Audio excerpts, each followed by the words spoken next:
Salut YouTube! Aujourd'hui on se retrouve dans une nouvelle vidéo en cuisine avec Olive. N'oubliez pas de chausser un bon casque ou des bons écouteurs. Tout se fait en audio. Bonne découverte les amis! Bonjour à tous et bienvenue dans ma cuisine.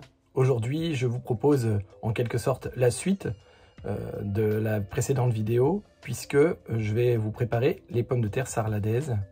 Alors au niveau des ingrédients, on aura des pommes de terre, donc la quantité en fonction du nombre de convives, de l'ail, du persil et de la graisse de canard. Moi la mienne est déjà épicée puisque je vais utiliser celle du foie gras de la semaine dernière, mais si vous prenez de la graisse que vous achetez chez votre volailler, il faudra l'assaisonner, donc du sel et du poivre.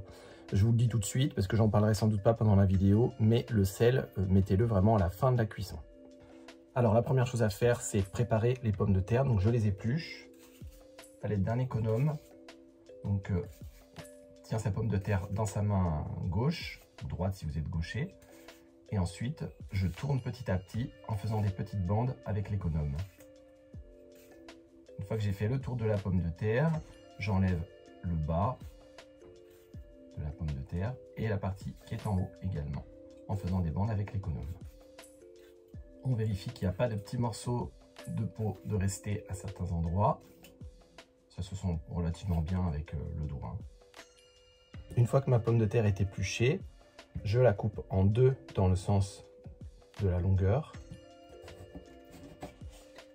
J'obtiens donc deux moitiés que je vais ensuite découper en gros dés. Alors, traditionnellement, on fait plutôt des pommes de terre en rondelles quand on fait des pommes de terre sarladaises.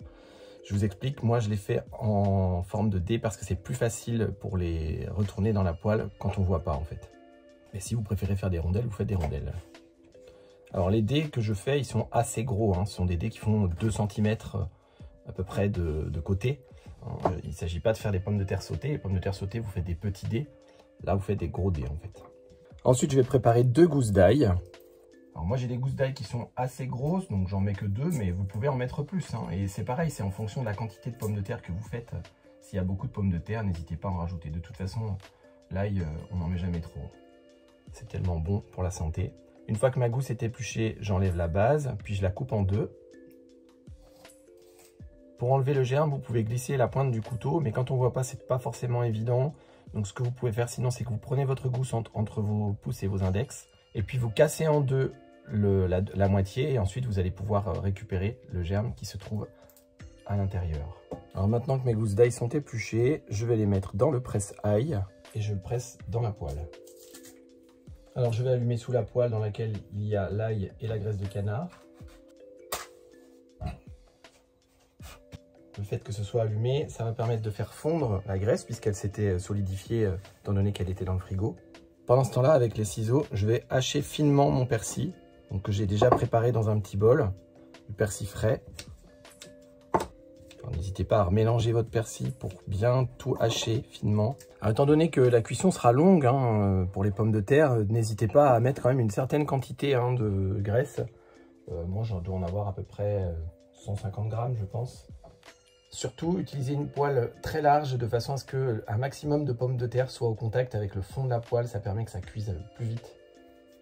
Donc maintenant que ma graisse a fondu, je vais mettre mon persil, puis je verse mes pommes de terre.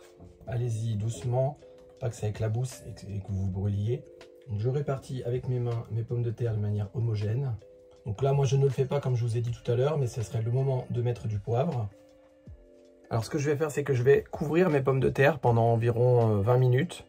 Alors ça fait déjà un peu plus de 20 minutes que mes pommes de terre ont cuit à couvert. Et là, ce que je vais faire, c'est que je vais laisser découvert maintenant jusqu'à la fin de la cuisson. Pourquoi je les couvre au début? Ça permet d'accélérer un petit peu la cuisson. Si je les ai à découvert, ce serait vraiment très long. Alors maintenant, ce que je vais rajouter à mon plat, ce sont des cèpes réhydratés, puisque je n'ai pas la chance d'avoir des cèpes frais. Mais ça ira très bien. Donc je les ai trempés dans l'eau. L'eau d'ailleurs je ne l'ai pas jetée, je l'ai gardée de façon à l'utiliser dans un potage par exemple. Donc là je les ai égouttés, mes champignons, et je les ai rincés. Maintenant ce que je vais faire, c'est que je les coupe en petits morceaux et je les mets dans mes pommes de terre. Maintenant que mes champignons sont tous coupés, ce que je vais faire, c'est que je vais mélanger mes pommes de terre à l'aide d'une spatule. Et je vais les laisser mijoter jusqu'à ce qu'elles soient cuites. Donc j'ai pas vraiment de temps de cuisson en fait. Ce que je vais faire, c'est que je vais revenir les remuer régulièrement. Et puis dans une demi-heure, 3/4 d'heure, je vais en goûter une. Et en fonction, je vais savoir si c'est assez cuit ou pas encore assez cuit. Et je laisserai plus de temps. Je le laisse à feu vraiment très doux. Le truc, c'est qu'il faut que ça mijote longtemps, quoi. Je terminerai juste ma vidéo avec un petit son de proximité. Vous entendez? On entend les pommes de terre qui sifflent. Eh bien, c'est un gage de cuisson. Et puis surtout, c'est quelque chose qui va être vraiment délicieux à partager avec les amis ou avec la famille. Voilà, je vous remercie à nouveau pour votre écoute et je vous souhaite un bon appétit à tous. Alors, ça vous a plu? Si vous avez toutes questions, suggestions ou interrogations, n'hésitez pas en section commentaires, on se fera un plaisir que ce soit Olive ou moi-même à vous répondre. N'hésitez pas à vous abonner à la page Facebook et à la chaîne YouTube pour être au courant de toutes les dernières sorties et actualités. Également les amis, partagez le contenu, ce sera important pour nous et pour ceux qui souhaitent apprendre à faire de bons plats. Bon appétit, à la prochaine!